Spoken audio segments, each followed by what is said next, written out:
ہجرت کی رات آپ کو اپنے بستر پہ سلایا، امانتیں آپ کے سپرد کی. حضور ضیاء الامت رحمۃ اللہ تعالی علیہ نے ضیاء النبی شریف میں یہ واقعہ لکھا کہ سرکار دو عالم صلی اللہ علیہ وسلم خود تو اپنے یار غار حضرت سیدنا صدیق اکبر رضی اللہ تعالی عنہ کے ساتھ سفر ہجرت پہ روانہ ہوئے، اور 12-13 دن کے طویل سفر کے بعد وہاں پہنچے. حضرت علی شیر خدا رضی اللہ تعالی عنہ نے صبح اٹھ کے امانتیں واپس لوٹائیں.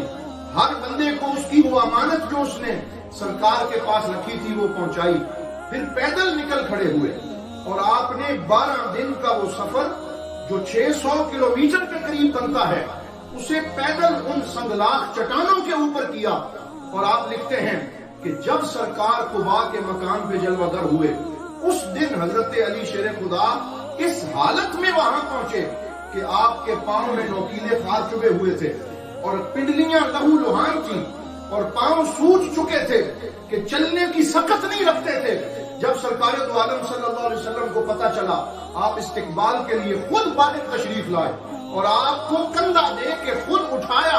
اور اٹھا کے بستر پہ بٹھایا، اور پھر سرکار دو عالم صلی اللہ علیہ وسلم نے اپنی نورانی ہتھیلیوں پر لعاب دہن لگا کے وہ ہتھیلیاں جب آپ کے تلیوں کے اوپر پھیری، حضرت علی فرماتے ہیں مجھے حق پہ ڈٹنے کی جو قوت نصیب ہوئی ہے وہ اس دن سرکار دو عالم کی ہتھیلیوں کی برکت سے نصیب ہوئی. پھر کسی غزوے میں ڈگمگائے نہیں ہیں، پھر کہیں آپ کے پائے استقلال میں لغزش نہیں آئی، اور اللہ رب العزت نے ہر غزوے میں آپ کو فتح مبین عطا فرمائی.